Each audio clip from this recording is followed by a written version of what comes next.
The wind came down from the mountains like a grief-stricken thing, whipping dust into small, swirling devils that danced across the desolate plain. It found Thomas Calloway on his porch, a man etched by loss and weathered like the ancient rocks that guarded the horizon. Years had carved lines around his eyes and pulled his mouth into a permanent, weary set. The sun dipped low, bleeding orange and purple across the sky, a spectacle Thomas barely noticed anymore. His world had shrunk to the boundaries of his land, the rhythm of chores, and the vast, echoing silence where his wife, Sarah, and their infant son had once filled the air with life. Grief was a physical weight, a stone he carried in his chest, crushing the air from his lungs and the light from his eyes. He had built the ranch with Sarah, dreaming of a future etched into the unforgiving soil.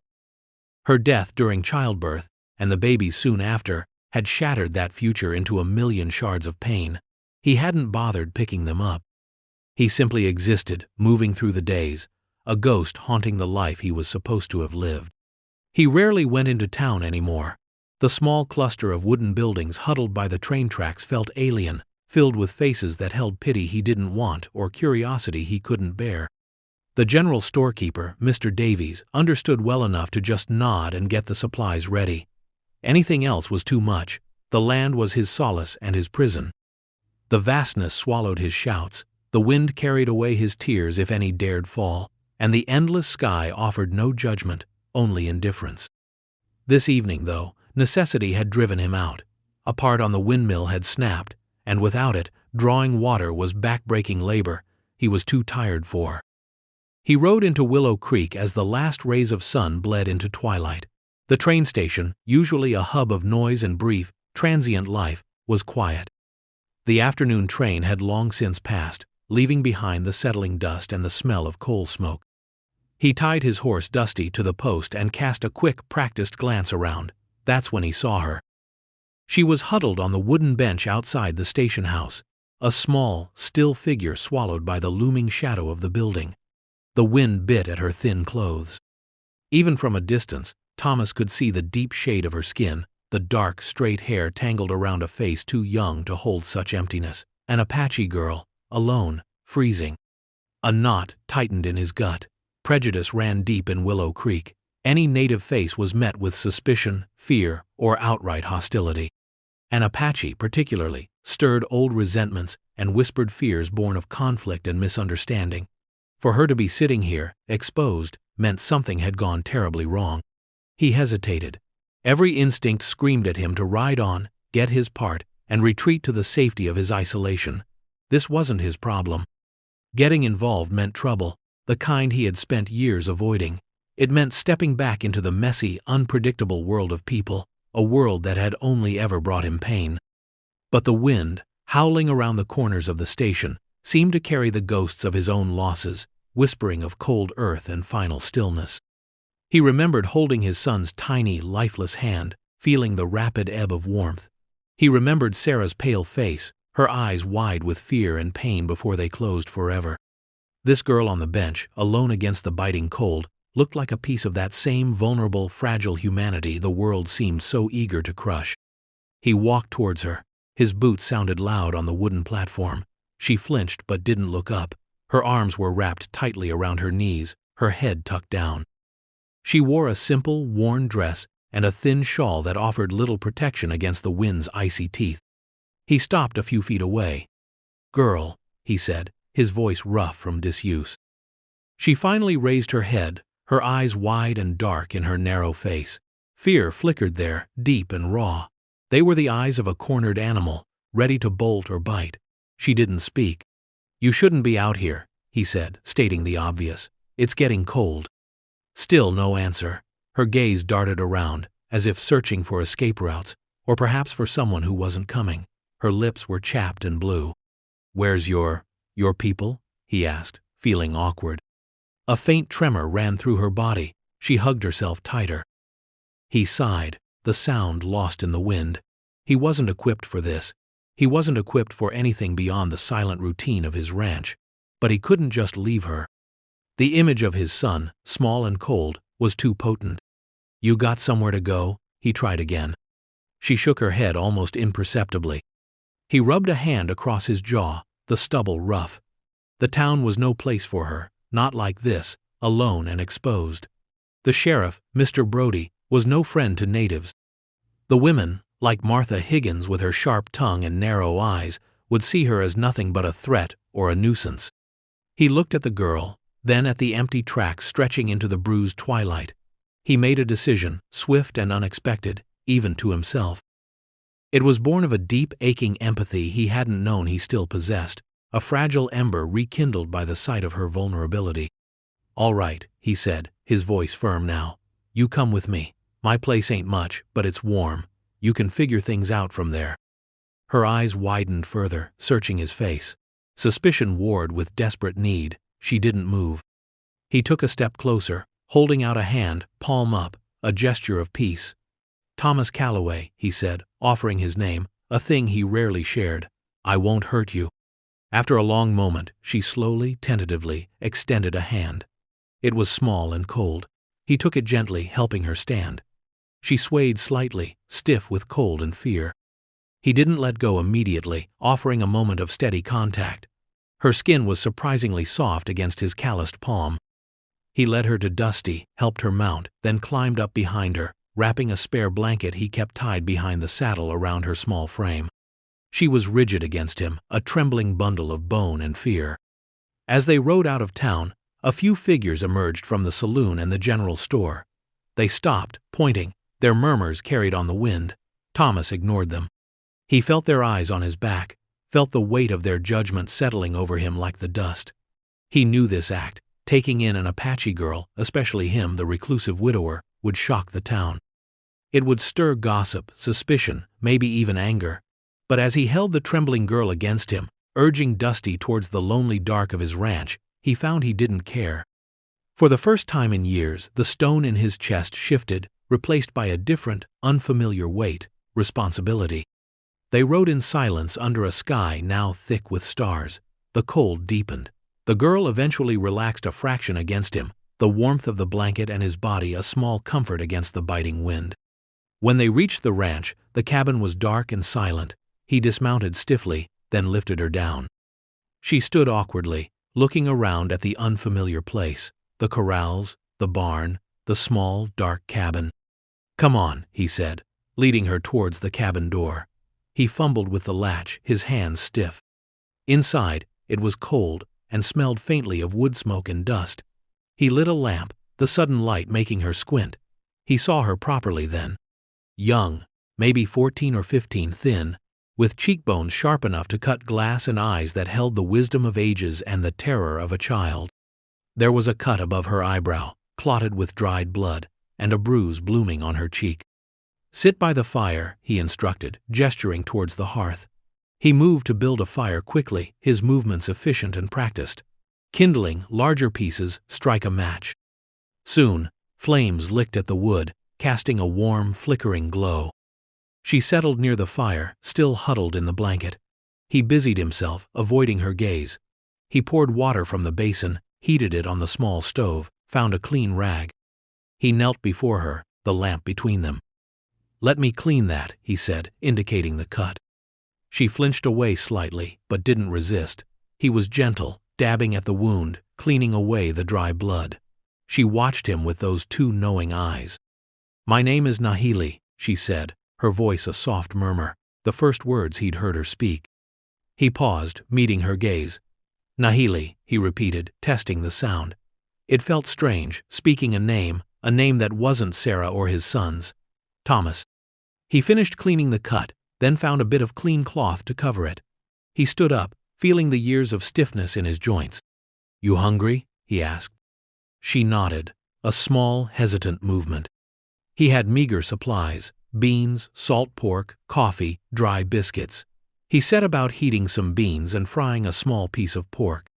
The sounds of cooking filled the quiet cabin, a domestic rhythm long absent. She watched him the whole time, a silent, observant presence.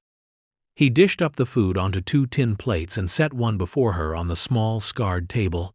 She ate slowly, carefully, as if unsure when she might eat again. He ate his own meal, the silence punctuated only by the crackle of the fire and the scrape of forks on tin. It wasn't comfortable silence, Not yet, but it wasn't the suffocating silence he was used to. It was a shared silence, fragile and tentative. When she finished, she pushed the plate away and looked at the fire. "Where are your people, Nahili?" he asked again gently. Her gaze turned distant. "Gone," she whispered, the single word heavy with unspoken tragedy. "Soldiers, sickness." She trailed off, her shoulders slumping. A cold dread settled over him. He understood. Many tribes had been decimated by disease, conflict, the relentless push of settlers. She was likely an orphan, cast adrift. You were at the station. Were you waiting for someone?" She shook her head. "Trying to get to San Carlos," she murmured, naming the Apache reservation. "My aunt, maybe." San Carlos was a long, dangerous way south. For a girl alone, it was almost impossible. The thought of her trying to make that journey on her own made his gut clench. "How did you get to Willow Creek?" "Road, on a wagon, with a family, going west," she said, speaking in short bursts. "They stopped, in town, said they couldn't take me farther, left me." Left her, like a forgotten package. He felt a surge of quiet anger towards the faceless family.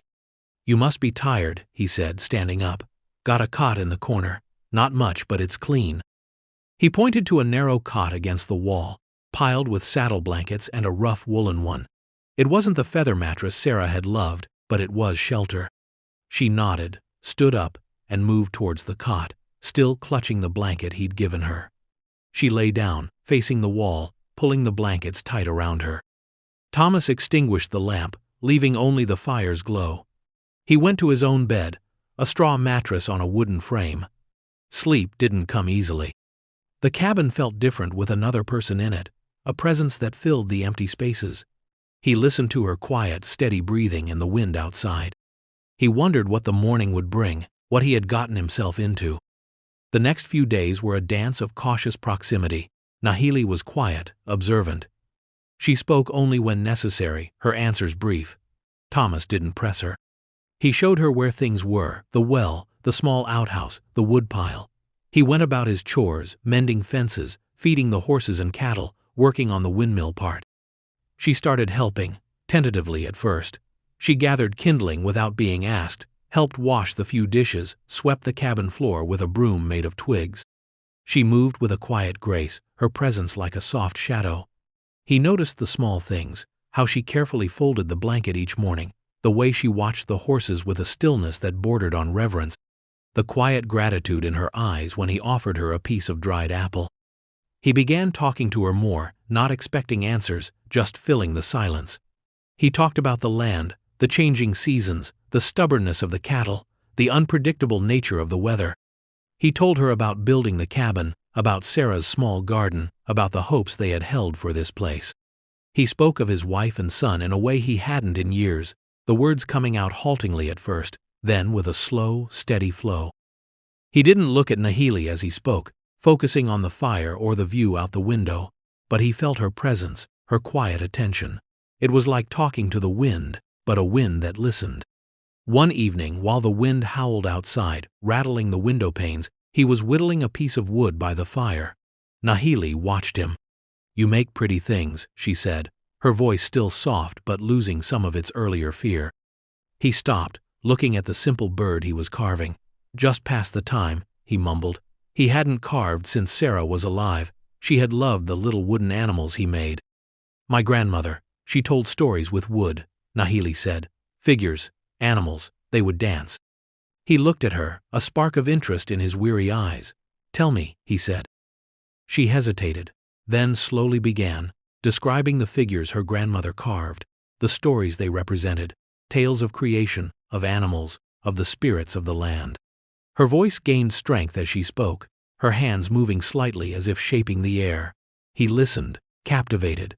It was a glimpse into a world utterly foreign to him, a world rich with tradition and meaning. It was the first time he had heard her speak at length, the first time he saw something beyond the fear and loss in her eyes, a flicker of pride, a connection to her past. He finished the small bird carving and, on impulse, held it out to her. "For you," he said. She took it gently, turning it in her hands. A faint smile touched her lips, transforming her face. It was like watching the sun break through clouds. "Thank you," she whispered. She held the bird carefully, reverently. Something shifted between them then. The wall of silence and suspicion didn't crumble entirely, but a door creaked open. They were no longer just a lonely man and a frightened girl sharing a roof out of necessity. They were two people, wounded by loss, finding a fragile connection in the vast, indifferent world. The town, of course, did not remain indifferent. News traveled fast, carried on the same wind that swept the dust. Thomas knew they were talking.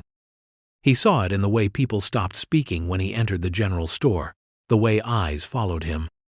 A week after he brought Nahili home, Mr. Brody, the sheriff, rode out to the ranch. He was a big man, his face jowly and set in a perpetual scowl. Martha Higgins, a widow known for her piety and sharp tongue, was with him, perched awkwardly side-saddle on a mare, her lips pursed. Thomas met them outside the cabin. Nahili stayed inside, visible through the window, watching with wide, fearful eyes. "Calloway," Brody said, his voice flat and official. "Heard you got a visitor." "She's not a visitor," Thomas said, his voice calm but firm. "She's staying here." Martha sniffed, drawing her shawl tighter around her. "An Apache, Thomas? In your home?" Her tone dripped with disapproval and thinly veiled fear. "It ain't right. It ain't safe." "She was freezing at the station, Martha," Thomas said, looking at her directly. "Alone. No one else did anything." "She's a wild creature," Brody cut in, resting a hand on the butt of his gun. "They cause trouble, could be dangerous." "She's a girl," Thomas countered, his voice tightening. "Lost, like a stray dog. You'd kick a dog out in the cold?" Brody's face darkened. "Don't compare her to a dog, Calloway. She's one of them. They ain't like us." "What are you suggesting, Sheriff?" Thomas asked, keeping his gaze steady. "Suggesting she belongs with her own kind," Brody said. "Suggesting you bring her back to town. We can figure out what to do with her." "Figure out what?" Thomas asked. "Send her to the reservation? Alone? It's a long way, Brody, full of dangers." "That's not your concern," Martha said, her voice shrill. "Your concern is the safety of the good people of Willow Creek. Having her here, it could invite others, raiders." Thomas almost laughed. "Raiders? Martha, she's a girl who barely comes up to my shoulder. What's she gonna raid? My bean supply?" His attempt at levity fell flat. Brody straightened. "This isn't a joke, Calloway. People are worried. They want her gone. Either you bring her in peaceful, or I might have to come get her." The implied threat hung in the air. Thomas felt the familiar clench of fear, the desire to retreat, to avoid conflict. But then he thought of Nahili inside, her small, vulnerable presence, the trust she was starting to place in him, the spark of life her stories had brought back into his dead world. He thought of the cold bench at the station, the indifference of the town. "She stays here," Thomas said, his voice low and hard, leaving no room for argument. "She's under my protection. You or anyone else wants her, you'll have to come through me." Brody stared at him, surprised by the steel in his voice. Thomas Calloway, the quiet, broken widower, was standing up to him. Martha looked horrified. "Thomas, have you lost your senses?" "My senses are just fine, Martha," Thomas said. "Now, I got work to do. This is my land. You ain't welcome here if you're coming to threaten me or the girl." Brody's hand tightened on his gun. For a moment, Thomas thought it might come to a shootout. He wasn't fast anymore, hadn't needed to be in years, but he knew how to handle a rifle. Brody held his gaze for a long moment, his eyes narrowed, the wind tugged at his hat. He seemed to be weighing the potential hassle, the risk of confronting a man defending his home against the demands of the fearful townspeople. Finally, he let go of his gun. "This ain't over, Calloway," he warned. "The town won't stand for it." "That's between the town and me then," Thomas replied. Brody grunted and turned his horse. Martha gave Thomas one last look of furious disapproval, then urged her mare to follow. Thomas watched them ride away, disappearing over the rise. He felt a tremor in his hands, a cold sweat on his back. He had drawn a line. He had invited trouble onto his doorstep, trouble far bigger than a broken windmill part. He went inside. Nahili was standing by the table, her face pale, her eyes fixed on him. "They want me to leave," she stated, not a question. "I know," he said. "You should let them take me," she said, her voice trembling slightly. "They will hurt you." He walked over to her, stopping in front of her. He knelt down so they were at eye level. "Nahili," he said, his voice gentle.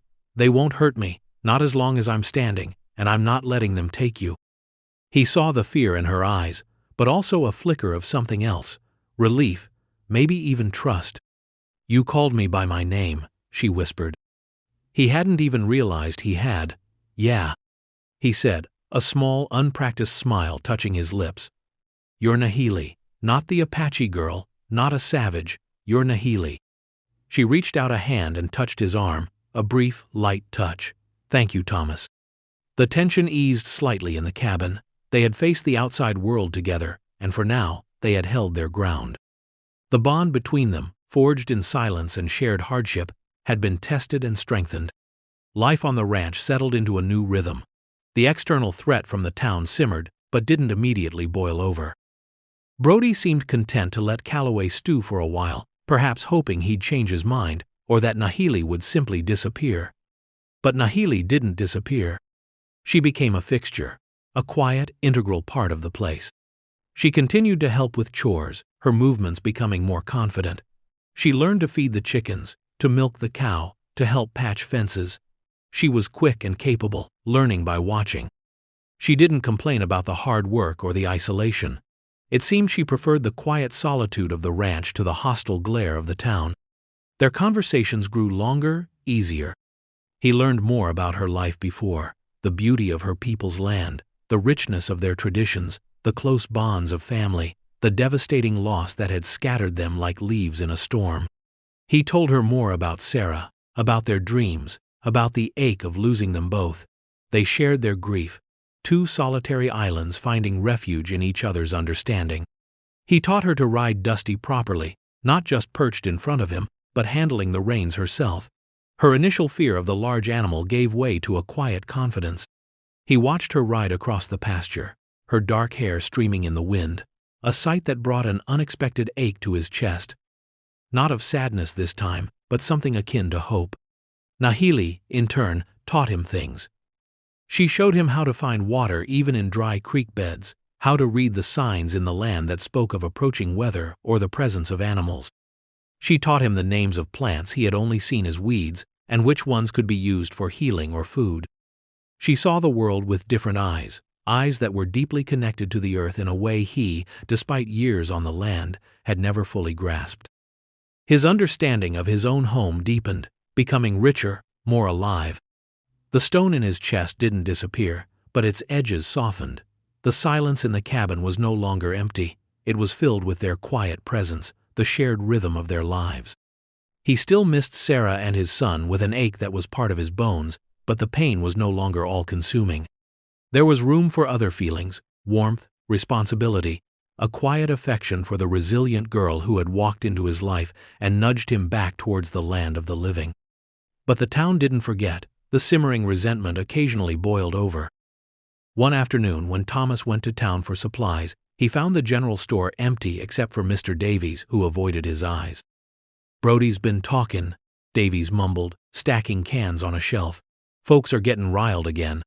"Let them," Thomas said, his voice weary. "Martha's leadin' the charge," Davies continued in a low voice. "Sayin' it's a sin, havin' a heathen under your roof, sayin' you're asking for trouble." "Maybe I am," Thomas said, picking up his order. He paid Davies, their hands not quite touching. As he left the store, he saw Martha and a few other women gathered on the boardwalk, watching him. Their faces were hard, judgmental. He met their stares, his own gaze steady, and walked past without a word. He could feel the weight of their disapproval, but it felt less crushing than it once would have. He had something, someone, worth facing their judgment for now. The real trouble came with the spring thaw. A group of cattle rustlers had been working the territory, bolder now that winter was breaking. They weren't the type to shy away from violence.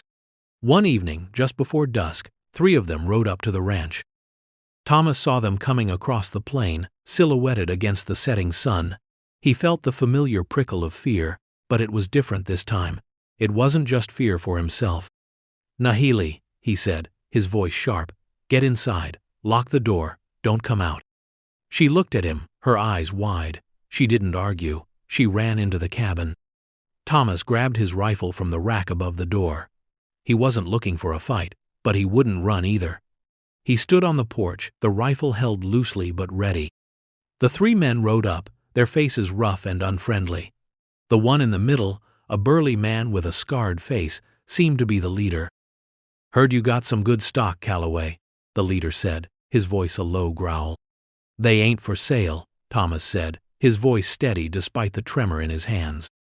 "We weren't looking to buy," another man sneered. He glanced towards the cabin. "Heard you got something else interesting too, a little squaw?" Thomas's grip on the rifle tightened. "Get off my land," he said, his voice dangerously low. The leader chuckled, a harsh, unpleasant sound. "Feisty, ain't you? The town thinks you're soft in the head for keeping her. We think you're just holding on to something we might enjoy." Nahili's face flashed in his mind, her quiet strength, her vulnerable eyes, her tentative smile. He remembered the cold bench, the indifferent town. He wouldn't let these men touch her. "Last chance," Thomas said. "Ride out." The leader exchanged a look with his men. "Don't think so, old man. We'll take the cattle, and then we'll see about the girl."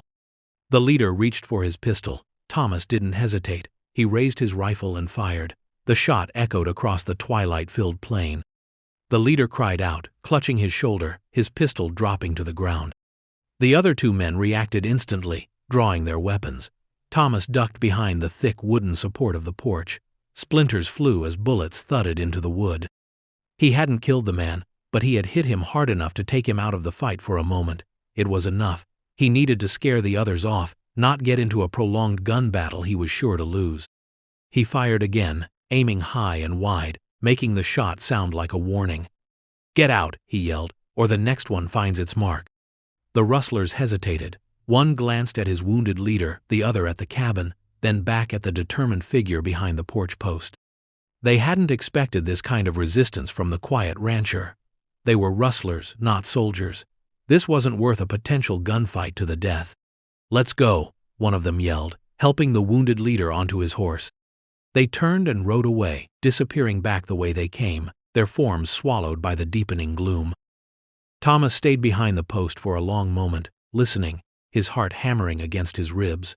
When the sound of their horses faded, he slowly lowered his rifle, his hands shaking violently now. He walked to the cabin door and unlocked it. Nahili was standing just inside, her face pale, her eyes wide with a mixture of fear and awe. "Are you hurt?" she asked, her voice barely a whisper. "No," he said, running a hand through his hair. "Just shaken." He looked at her, really looked at her. In the dim light of the cabin, she seemed both fragile and incredibly strong. She had trusted him to protect her, and he had. "They're gone," he said. She nodded, relief flooding her face. Then, she did something unexpected. She walked towards him and, reaching up, put her arms around his waist, hugging him tightly. He was stiff for a moment, unused to physical closeness, unused to being held or needed in this way. Then, slowly, tentatively, he put his arms around her, holding her against him. She was small and trembling, but solid. It wasn't the embrace of a lover, or even a father and daughter. It was the embrace of two survivors, finding solace and safety in each other's presence after facing down a threat. It was a quiet, profound affirmation of their bond. "Thank you, Thomas," she murmured into his chest. "You're welcome, Nahili," he said, his voice thick with emotion. The attack seemed to be a turning point. When the rustlers returned to town, word spread about Calloway standing his ground, defending his ranch and the girl. It wasn't the story the townspeople expected. It challenged their narrative of the helpless widower and the dangerous savage. Sheriff Brody rode out again a few days later, but his demeanor was different. There was less bluster, more grudging respect. "Heard you ran off the rustlers," Brody said, staying on his horse this time. "They decided they didn't want what I had," Thomas said, standing unarmed on the porch, Nahili a silent presence just behind him in the doorway. Brody looked at Nahili, then back at Thomas. He didn't say anything about her this time. "They hit the Miller place next," he said instead. "Took 5 head. Thomas nodded. "Folks are still talkin'," Brody admitted, shifting in the saddle. "But, well, you did us all a favor running off them fellas." It wasn't an apology or an acceptance, but it was a shift. The town hadn't welcomed Nahili, and likely never truly would, but Calloway's act of defiance, His willingness to defend what was his, including the girl under his roof, had earned him a grudging respect, or at least a hesitant pause in their judgment. Life on the ranch continued, quieter now, but with a deeper foundation. Thomas and Nahili had faced external threats and internal ghosts, and they had found strength in each other. The ranch, once a monument to loss, was slowly, tentatively, becoming a home again, not the home he had dreamed of with Sarah, but a new home, built on resilience, unexpected connection, and the quiet courage to stand against prejudice. Nahili still sometimes spoke of San Carlos, of finding her aunt. Thomas knew that day might come, he wouldn't hold her back. But for now, she was here, and for now, that was enough. They had built a life, a shared space of peace and belonging in a world that had tried to deny them both. The spring turned into summer, the prairie blooming with wildflowers, splashes of color across the vast green. Thomas and Nahili rode Dusty out sometimes, just to watch the sun rise or set, two figures on horseback against the immense sky. He wasn't the man he had been, hardened and closed off by grief. He was still marked by it, always would be, but he was also open, capable of connection, capable of finding light in the darkness. Nahili was no longer the terrified, freezing girl on the station bench. She was a young woman, still quiet and watchful, but with a spark of life in her eyes, a sense of belonging that radiated from her. The prejudice of the town hadn't disappeared, but it felt distant, less potent than the bond they had forged on the lonely prairie. They had found each other at the edge of despair, one broken man and one lost girl. And in the quiet rhythms of the ranch, under the vast western sky, they had begun to heal, together, proving that sometimes the most profound connections are found in the most unexpected places. Emerging like a fragile bloom from the harshest ground, the cowboy who saw a freezing Apache girl at the train station hadn't just offered shelter, he had offered hope, and in doing so, had found his own.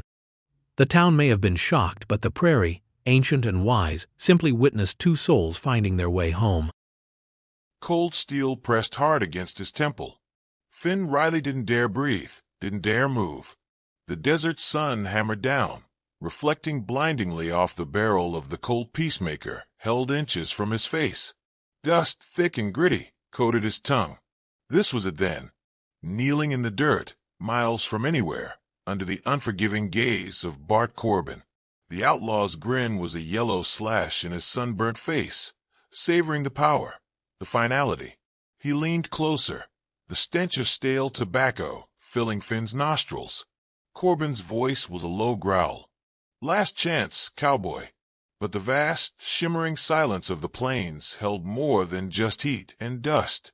It held watchers. It held secrets. And Corbin, lost in his moment of cruel triumph, was about to learn that the hardest way possible, something unseen was about to change everything. Finn Riley preferred the company of horses to men.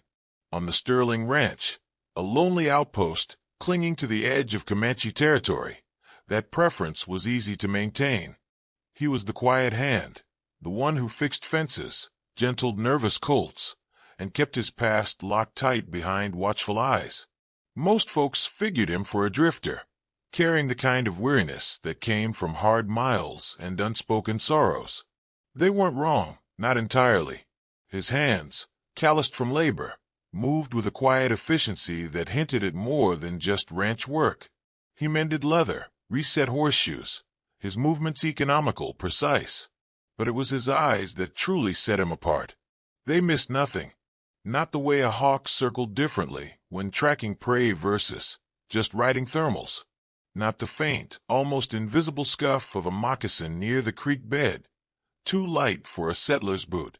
He read the land like a book written in dust and wind, a nervous twitch of a prairie dog's tail, the sudden, unnatural silence of the birds just before dusk.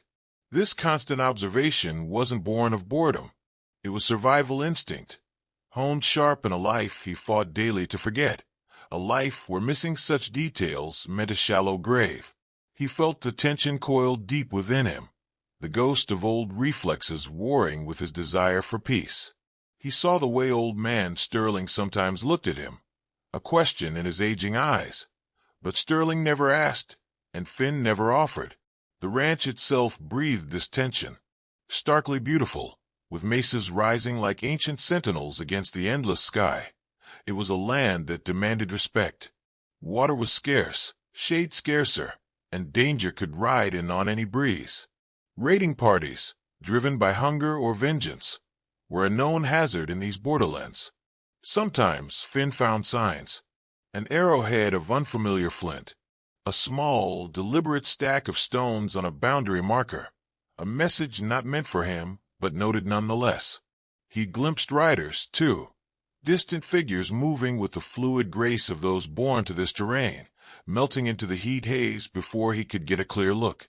He knew of the whispers about Naya, the Comanche hunter whose skill was legend, whose presence guarded these lands fiercely.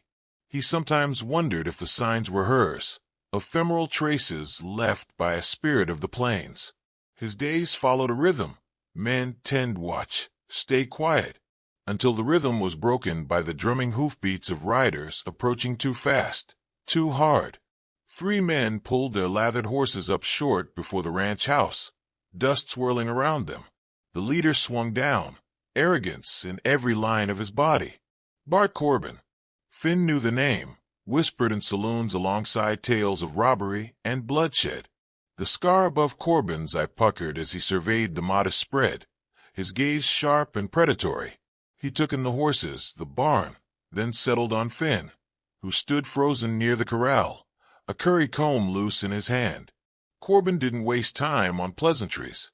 His voice, rough as gravel, cut through the quiet air. "Is this the Sterling place?" Finn gave a slow nod, keeping his hands visible, deliberately non-threatening. Behind Corbin, his 2 men dismounted: Pike, burly and mean-eyed, and Caleb, younger, visibly nervous, his hand twitching near his gun belt. Wolves assessing a lone sheepfold. "Heard tell old man Sterling might have found something valuable out here," Corbin said, walking towards Finn, closing the distance, invading his space.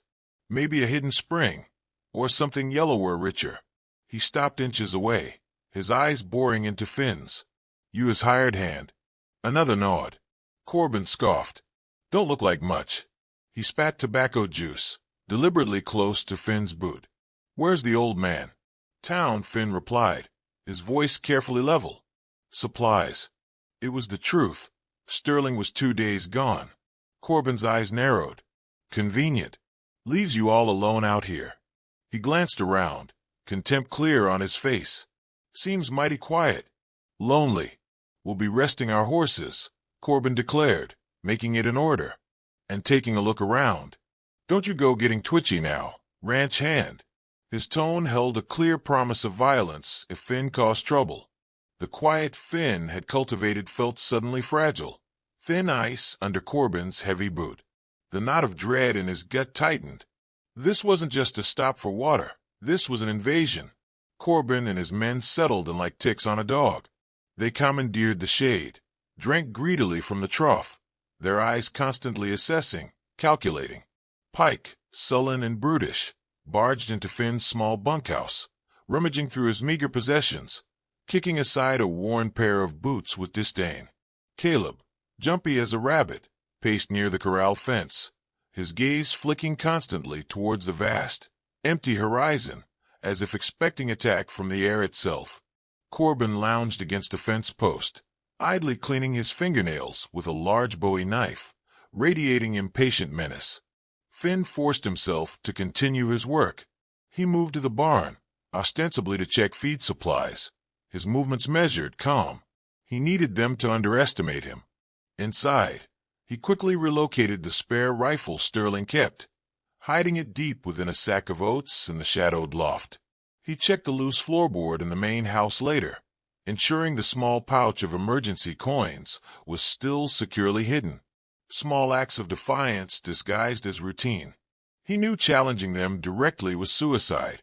His only hope lay in appearing completely insignificant, harmless. Wait them out. Let their greed find no purchase here. But the coiled tension inside him vibrated with readiness. The instincts he tried to suppress screamed warnings.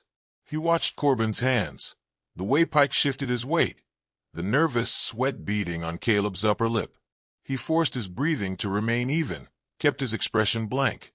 His quietness was a shield, but also a listening post.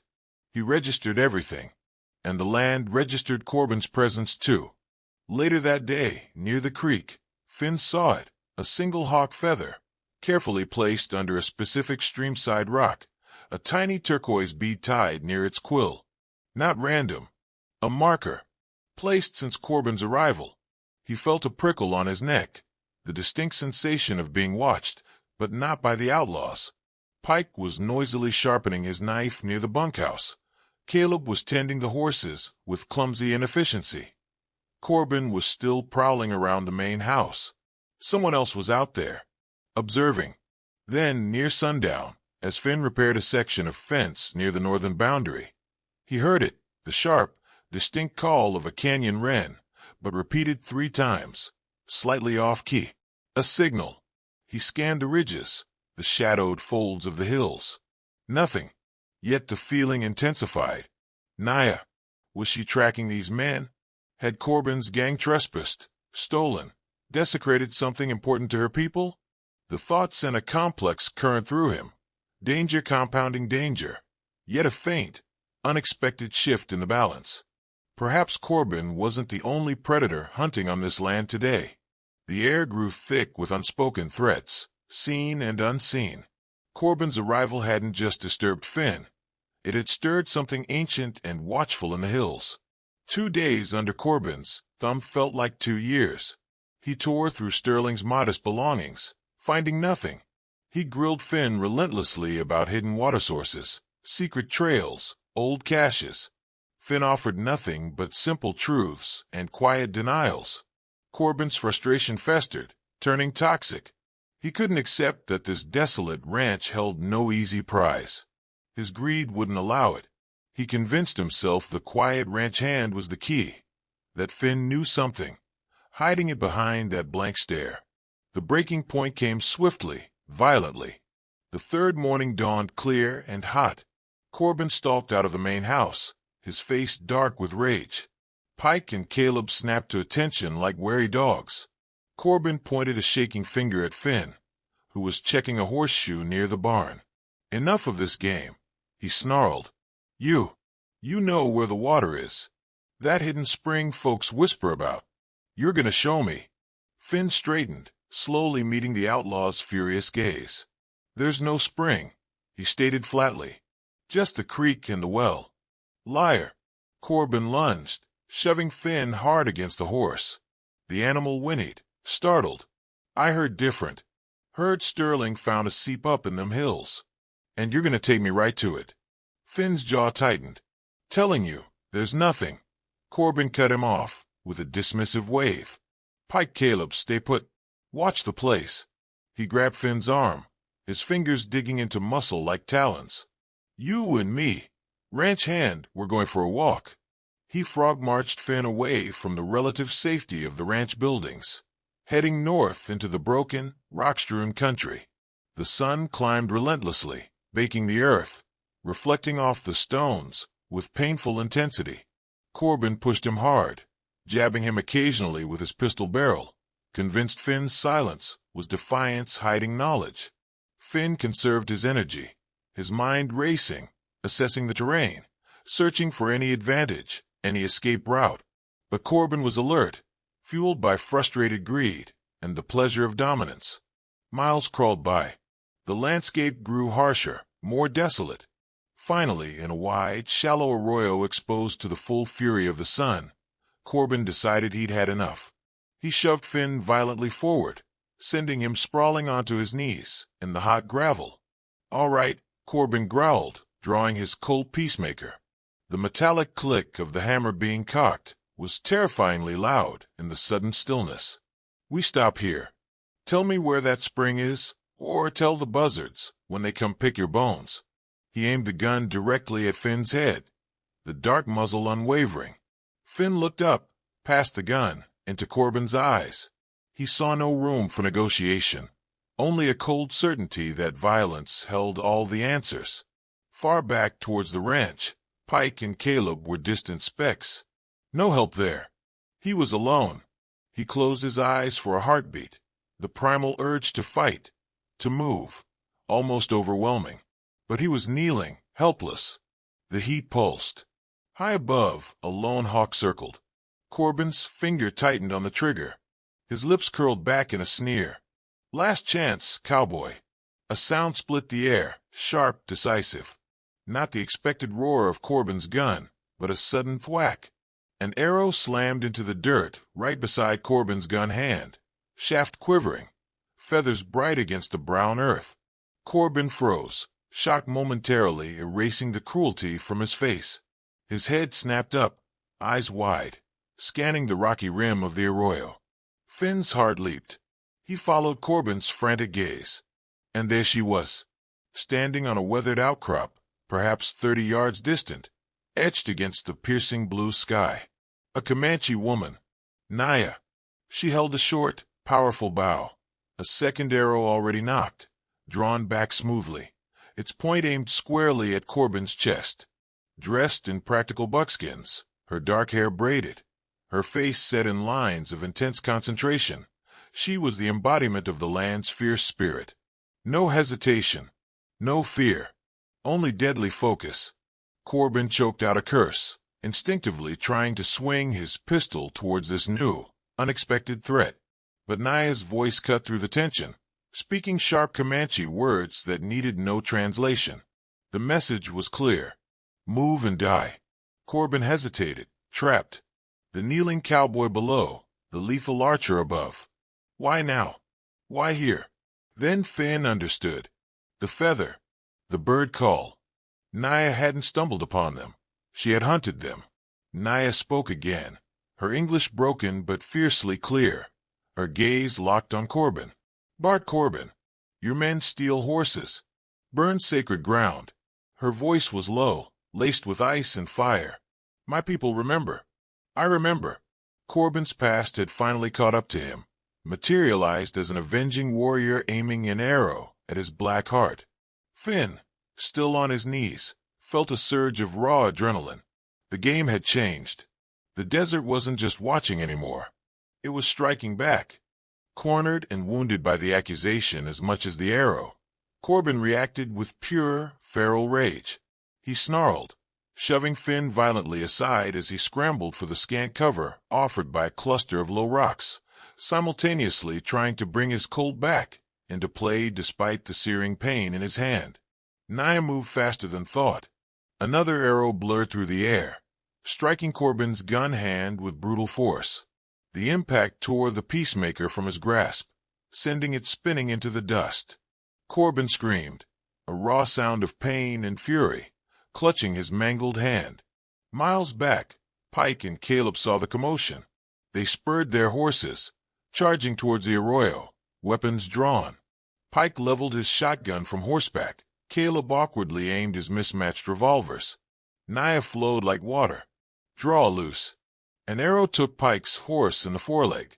The animal shrieked, stumbled, and fell heavily, throwing Pike hard. His shotgun skittered across the gravel. Before Caleb could even fire a wild shot, Naya's fourth arrow found its mark, sinking deep into his right shoulder. He cried out, dropping his pistol, his arm instantly useless as he fought to control his terrified mount. In seconds, Corbin's backup was neutralized. Swift, precise, deadly. Now it was just Corbin and Finn, with Naya holding the high ground, her bow a constant threat. Seeing his chance in the chaos, Finn exploded upwards from his knees. He didn't waste time scrambling for Corbin's fallen gun. Instead, he launched himself at the outlaw, driving his shoulder hard into Corbin's midsection.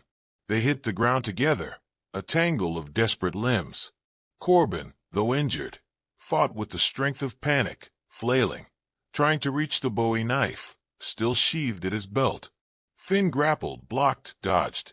Dust filled his lungs. Gravel scraped his skin raw. He heard Naya shouting from the ridge, commands, warnings. He couldn't tell, her voice cutting through the sounds of the struggle. Finn landed a solid right hook to Corbin's jaw, snapping his head back. Corbin countered with a vicious knee strike that Finn barely deflected. They rolled, kicking, gouging. Corbin's hand finally closed around the hilt of his knife. The blade flashed, slicing through Finn's shirt sleeve, missing his arm by a hair's breadth. Finn knew he couldn't keep this up. He needed an equalizer. Just as Corbin raised the knife again, his face contorted in a mask of hate. Another arrow struck. This one buried itself deep in Corbin's thigh. A calculated shot from Naya, crippling, not killing. Corbin screamed, his leg collapsing, the knife tumbling from his suddenly weak fingers. Finn didn't pause. He lunged, snatching up the heavy Bowie knife. He kicked Corbin's wounded leg, hard, drawing another agonized howl, then pressed the cold, flat side of the blade against the outlaw's throat. Corbin went utterly still, his eyes wide with terror, pain, and the dawning realization of absolute defeat. His breath hitched in ragged gasps. Blood darkened his hand, seeped through his trousers. The fight was over. Silence returned to the arroyo, thick and heavy, punctuated only by Corbin's labored breathing and Pike's pained groans from where he lay near his downed horse. Finn held the knife steady, his own breath coming in ragged bursts. He looked up at Naya. She slowly lowered her bow, her dark eyes meeting his across the distance. An understanding passed between them, silent and profound. Shared danger, unexpected alliance, survival. Naya shifted her focus to the defeated outlaws. She spoke again in Comanche, her tone clipped, final. Then, with deliberate grace, she descended the slope into the arroyo floor. She moved past Finn, her attention fixed on Corbin and his men. She went to Pike first, efficiently disarming him of any hidden weapons, using his own bandana to crudely bind his bleeding shoulder. Practical, not merciful. She did the same for Caleb, retrieving his fallen pistol, securing his wound, and motioning curtly for him to dismount. He obeyed quickly, his face pale with fear. Finally, she stood over Corbin. She kicked his lost colt further away with the toe of her moccasin. She took the Bowie knife from Finn's unresisting hand. Using Finn's discarded bandana, she bound Corbin's bleeding hand tightly, then used leather thongs from her pouch to secure his wrists firmly behind his back, followed by his ankles. She searched him methodically, finding a small, beaded pouch tucked inside his vest, likely Comanche craft, stolen property. She took it, her expression grimly satisfied. She repeated the binding process with Pike and Caleb, leaving all three men disarmed, immobilized, and utterly defeated. She checked Pike's injured horse, then gathered the reins of the outlaw's mounts along with her own pony, hidden nearby. She paused before mounting, looking back at Finn, then at the trussed-up men helpless in the dirt. "Justice has many faces," she said, her English still accented but clear. "The desert remembers." Then, swinging onto her pony, leading the captured horses, she turned and rode away, vanishing back into the heat haze and the vast indifference of the landscape as silently as she had appeared.